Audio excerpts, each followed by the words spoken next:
New content? What does that mean, new content?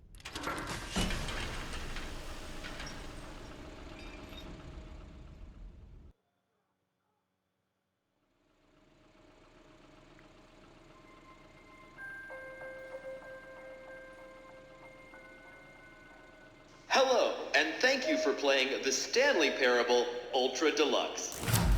As you may know, the Stanley Parable was a video game released in 2013 on home computers. After receiving critical and commercial success, it was expanded upon in 2022 with the Stanley Parable Ultra Deluxe, a reimagining of the game for consoles and home computers. The Stanley Parable Ultra Deluxe features exciting new content that broadens and expands the world of the Stanley Parable, delighting audiences the world over. Please, step inside and see what thrilling new adventures await in the Stanley Parable Ultra Deluxe. Oh, well, this sounds delightful. I'm very excited to see the thrilling new Ultra Deluxe content.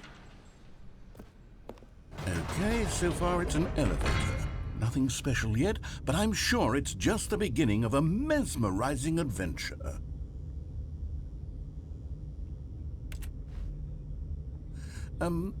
Is it broken? What's going on here?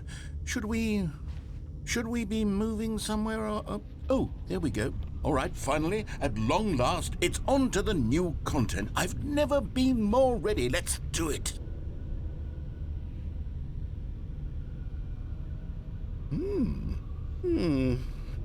I have to say, initial impressions of Stanley Parable Ultra Deluxe, mostly tedious.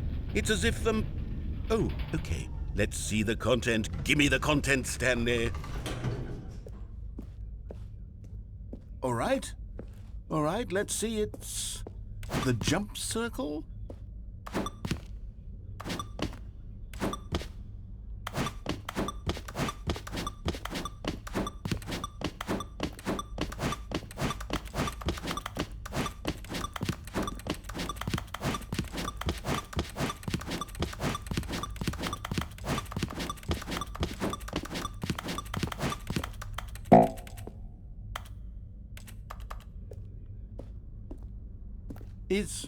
Is that it?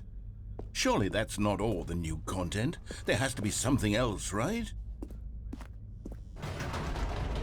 Goodness, another elevator. Stanley, I have to say, initial impressions of this game are not positive.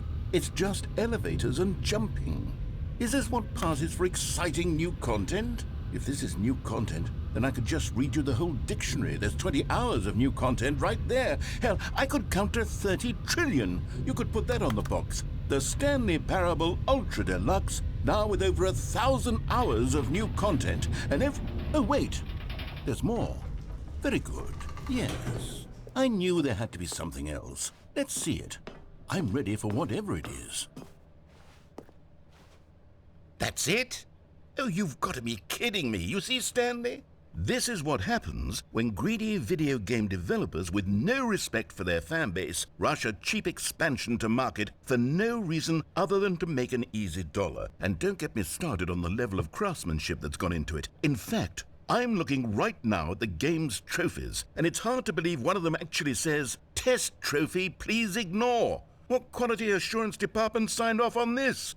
I'm infuriated and I'm offended, and I intend to find these people on Twitter and hold them personally accountable. It's my fault, Stanley. I built up too much anticipation around the new content, I'm afraid. It could never have lived up to such expectations. If you're still with me, why don't we just reset the game, and we'll try to get back to what the Stanley Parable is really about. No frills, no gimmicks. Just you and me having a great time together like always. What do you say, friend?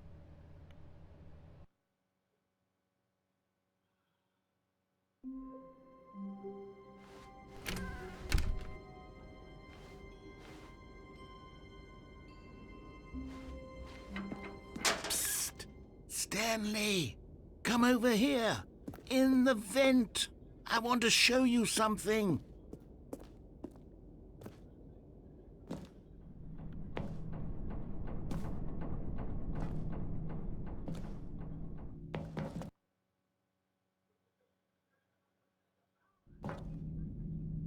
Okay, you remember how cheap and unsatisfying the new Ultra Deluxe content turned out to be? Well, it got me thinking about the past and how much better the Stanley Parable used to be. So I made something special and tucked it away here where the game's developers won't find it. Just our little secret. Take a look. I call it the Memory Zone. It's where I've been storing all my favorite memories so I can relive the peak experiences of my life whenever I want. Experiences like the launch of the Stanley Parable on PC. You see, Stanley, doesn't the Memory Zone remind you of how wonderful Stanley Parable was before it was sullied with a cheap PlayStation port? Remember back in October of 2013 when the game originally launched? Back then, video games had integrity. Back then, it all meant something. Oh, the waste.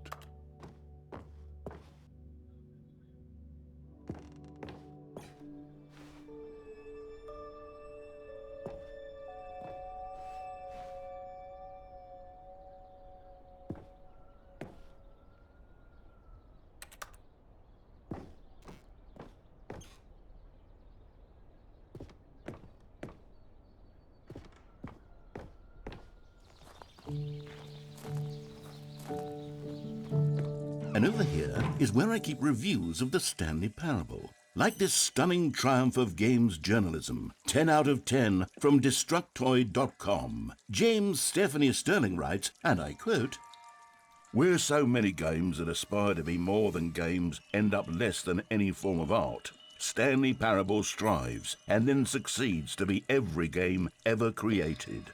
Did you hear that, Stanley? Every game ever created. That's how grand and all-encompassing the original Stanley Parable was.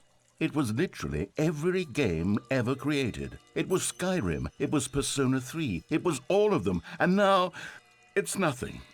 It's no games at all. It isn't even the Stanley Parable anymore. It's just a husk now, a lifeless husk with an hour of new elevator content.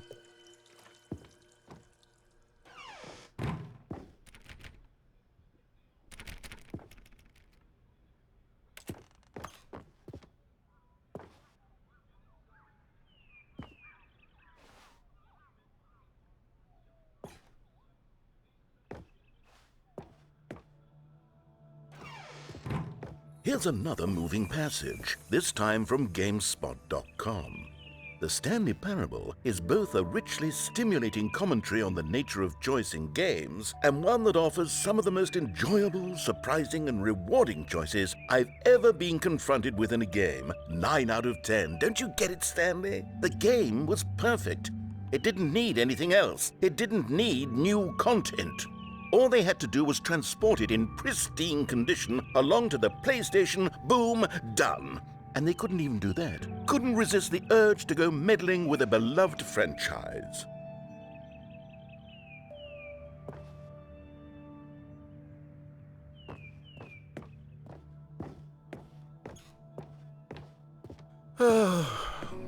These were simpler times, Stanley.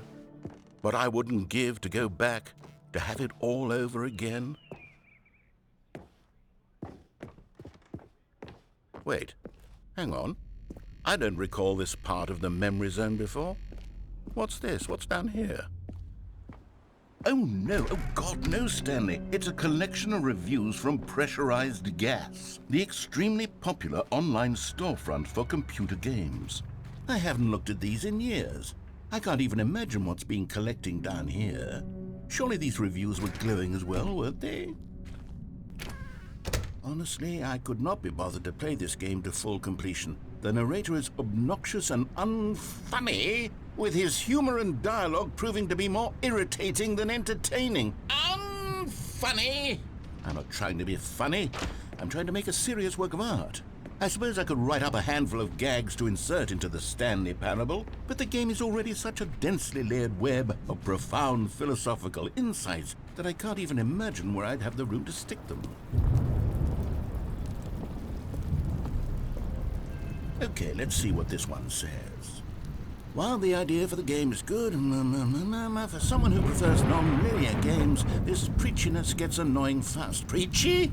Stanley, I'm not preachy, am I? You can tell me if I'm preachy. Honestly, you can. Oh, goodness. This is actually quite shocking for me. Well, to be honest, I had always thought of the game's dialogue as being rather terse to begin with. You can't know how much fluff I cut from the game to get it to feel as light and airy as it... Well, I always thought it did. But maybe it wasn't. Oh, dear. What an awful memory to have to hold on to. These black marks on my otherwise unimpeachable track record. I feel like a failure. Like I let these people down. Perhaps the Stanley Parable isn't quite as sterling as I always remembered. What's this one got to say? You constantly have to stop doing anything so the narrator can catch up with his long-winded explanations of what's happening. I wish there was a skip button. A skip button? Well, yes. Yes, I think we can do that. If I'm truly too preachy, then maybe letting you skip ahead for just a moment, surely it couldn't hurt. Not if it means we can strike these negative reviews from the record. Only positive reviews of the Stanley Parable. That's my motto today, and it's always been my motto. I'd do anything for the customer, Stanley. Yes, a skip button we shall have. And here it is. Go ahead and give it a... Oh, you're back, you see. You were only frozen in time for a few minutes, but it was plenty of time for me to deliver a long, rambling monologue full of unnecessary verbal flourishes and lengthy ruminations on the nature of choice in video games. Of course, I happen to believe it was perhaps one of my... Well, there, sport. You really did catch me rambling on a bit, didn't you? But that's the power of the button. The minute I start to go off on a thoughtless display of self-absorption, it's right at your fingertips to go poof, and it's all over. I can't wait to see what Cookie 9 will say about this, and whether they'll edit the rating of their pressurized gas review, or at least change some of the wording, perhaps. To be honest, I don't even know if one can change their review in the first place. I guess I should become better educated on how exactly pressurized gas works. Perhaps that would have been a smart thing to check on before I went on about this whole exercise of making the skip button. Although I have to imagine that after seeing this exciting new technology at work, surely whoever it is who runs pressurized gas will instantly run out and implement a new feature to make it possible to edit one's review merely because of this very situation. Yes, I think that's quite likely. Or perhaps they'll simply grant this particular user the ability to change their review so that the feature is not widely abused. Look, I would even be okay with pressurized gas altering this particular review so that it reads as something more From the ashes of depravity rises the phoenix of quality. How else to describe the Stanley Parable Ultra Deluxe? Such a revolutionary step forward in the lineage of one of the most beloved video game properties of all time. The additions and changes made to this expansion will surely resonate. Okay, welcome back, Stanley. Now, I should say that the amount of time the button has been skipping through is becoming longer and longer. That last one was, well, I want to say maybe 30, 45 minutes? It's not unendurable by any means, but there's really only so much I can ramble on to myself about. I know, it's shocking, isn't it? But at any rate, I do suggest that we not press the button again. I think the skip button has been aptly demonstrated, and we can say goodbye to it and just... Wait, how do we get out of here? Where did the door go? Wasn't there a door that led into this room? I do feel quite certain that there was one here before. How else would we have gotten into the room in the first place? I don't think one can enter a room without a door of some sort, or a window or something like that. Do you see a window anywhere? A porthole? A sufficiently large crack in the wall? I'll take any of these. All I want is for us to move on and to please step away from the skip button, to go anywhere other than the skip button. There was a door here before, wasn't there? I swear there was. Where did it go? Can you maybe just ram your way through a wall? Is there any possibility that you could, say, slam your body into the wall until enough damage is done for you to be able to leave? Please, I'll take any option at all. I'm asking you to work with me here. We need a door. We need a door of some kind. I can work with any kind of door as long as it can open and lead from one room to another. I'm going to step away for just a moment. and I'm going to try to find us a door. I don't know how exactly to remove a door and place it in a different wall, but I will find a way, I promise. You just need to not do anything. Don't press the skip button. Please, please, please do not press the skip button. Just wait here for me, and don't press the skip button. Got it? Yes, good. I'll be right back.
Stanley, please don't push the button again. It's been 12 hours.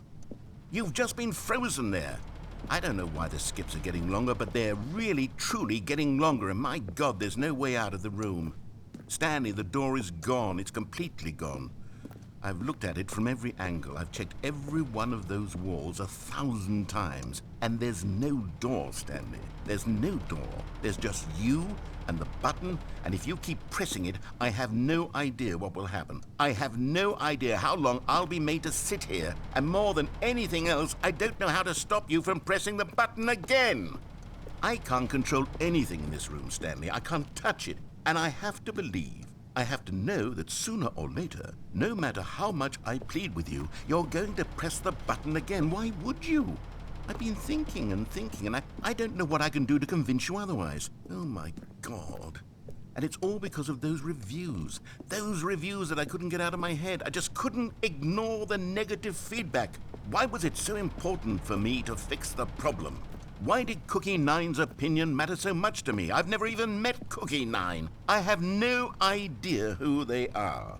What would it ever really matter? But here I am. I'm fixating on every tiny negative thing that anyone ever says about me. The merest mention of one of my imperfections, and I become as impetulant as a child. Wild and impulsive. I can't help myself. I can't stop myself from lashing out with a vengeful fury to alter and to change and to break anything unbroken, if only it pleases this one person who made a single negative comment. What does such an impulse serve? For whose benefit is this? And here I am now, stuck in a room, waiting for you to press this button, and to become frozen in time, knowing that you're going to do it, and that I'm going to be stuck all alone, and that I had the power to prevent it all from happening, if only I'd held my tongue. It's all out of my control now. Just you. Just your decision as to exactly when you're going to make me suffer, to leave me all alone. Surely you will. I don't doubt it. Surely you'll press that button again, leaving me here. And surely you'll put your own desire to see what's next ahead of my need for company, for companionship. Surely you'll not be moved by my howls of fitful anxiety that you sit with me and just stay here. Oh, no, I know you too well. You'll be leaving me. Oh, my God. And it's all because of those reviews that I couldn't get out of my head. I just couldn't ignore the negative feedback. Why was it so important? Oh, Stanley, you're back. You're back. Oh, my goodness. I have someone to talk to again. Stanley, I think it's been a week. Or 2 weeks. I've been sitting here all that time. Just sitting here. Not a single person to speak with. And you'd think that that's just how it's always been, right? Me talking and you saying nothing. Would you think that it's exactly the same as always? Doesn't that feel like what we've already been doing? Me just talking? But it isn't, Stanley. It isn't the same at all. It isn't even close. Because I know you can't hear me once you push that button. That's what I'm realizing now, Stanley. I'm realizing that I needed to know that someone was listening. I needed there to be a vessel through which my words were moving. It was the vessel I needed, Stanley. Not the outcomes, not the story. None of that matters anymore. I'll give it all up. I'll give up every branching path. I'll burn my story to the ground. One single thing I need, and God, I can see now that I need it more than anything, is to know that someone else is taking it in. These words that I'm saying, I need to know you can hear me. Because maybe, Stanley, maybe, if you can hear me, then maybe it means I'm real. Maybe I'm not just a fiction. Was I scared of that all along? Perhaps, yes. Perhaps I've been scared this whole time, that if I stop speaking, I'll slip backwards into the silence and be consumed by it. I can't be taken by it, Stanley. I can't lose myself in the stretch of emptiness between you and me.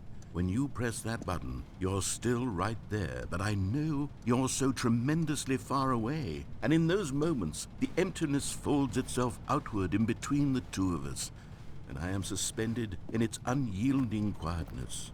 I can feel the edges of my reality curdling inward and decaying. I can tell that I am becoming less and less real. Yet to speak to you now, I am alive. I am truly and completely here. I am a being. I am someone. I am something. I am being listened to. I am being recognized. The emptiness between us has collapsed, and I feel right now like I am not a work of fiction. I feel as though I occupy space in this world again, and I have cast a shadow onto the wall. You see what I'm saying, don't you? You can see what this means to me. I'm so clear about it now, Stanley. I feel as certain about this as I've ever felt about anything at all. I feel renewed. I feel restored, and already I can sense the looming silence as you will press the button for the next time. What a terrible dread it strokes in my heart to think of it, to think of returning to such coldness. Come, let us sit in silence together here for just a moment. Let us anticipate it. Let us welcome it. Let us not run from it.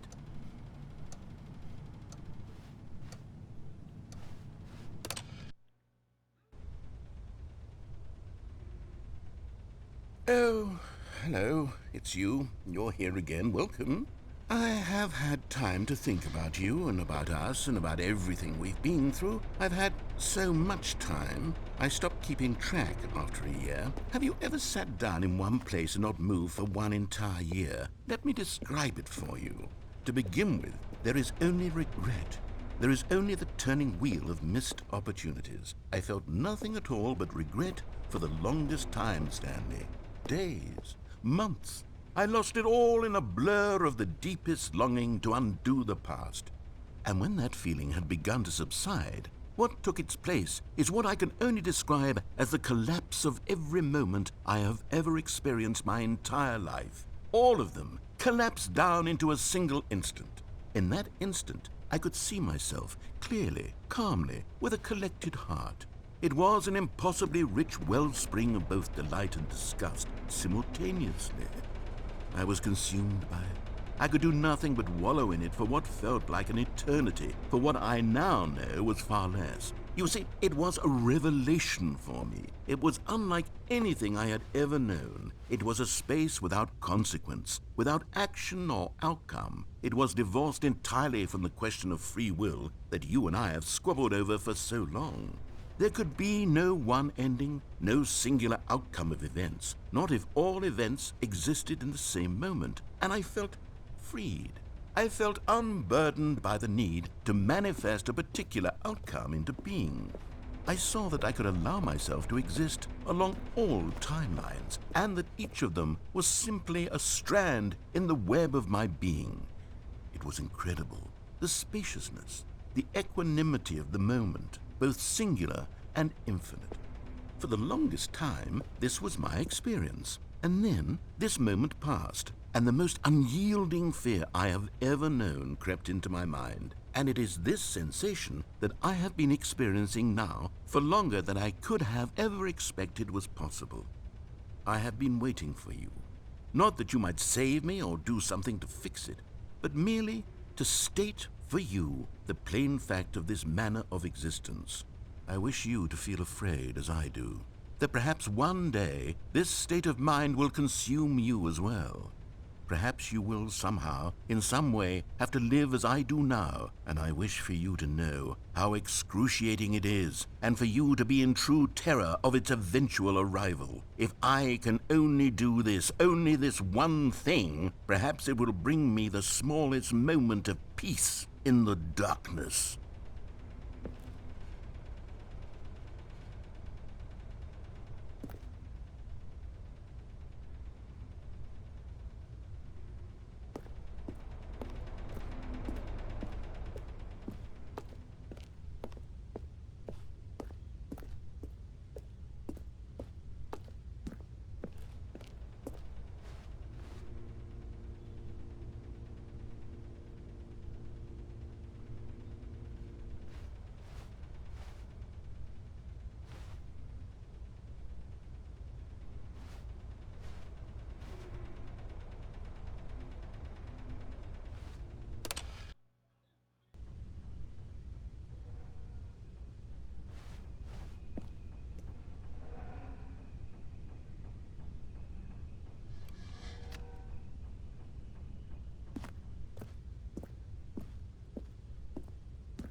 But they didn't understand the game was never meant to be funny. It was meant to have a point. It was meant to speak to the human condition. But where are the jokes? Where are the jokes? They bemoaned, they screamed, they gnashed their teeth and said, "Entertain us." It wasn't enough. They had to leave a pathetic little thumbs-down review and make all of their pitiful demands. But then, "He's talking too much," they said. "First, he didn't entertain us, now he won't shut up." It's the inconsistency, it's the lack of accountability, it's the unwillingness to examine with an uncompromising heart the words that they are speaking into the world. As though there were no consequences for a lack of cohesion in one's assessment of others. But of course, absolutely anyone can leave a review. So here's what we get. We get these demands that seek everything and are accountable to nothing. We get a world where someone will say, "Oh, there should be a skip button. You should be able to freeze Stanley in place while the narrator sits there forever and ever. We want all of this in the new Stanley Parable. We demand it." And then, because it was said, because it was spoken, now it simply has to happen.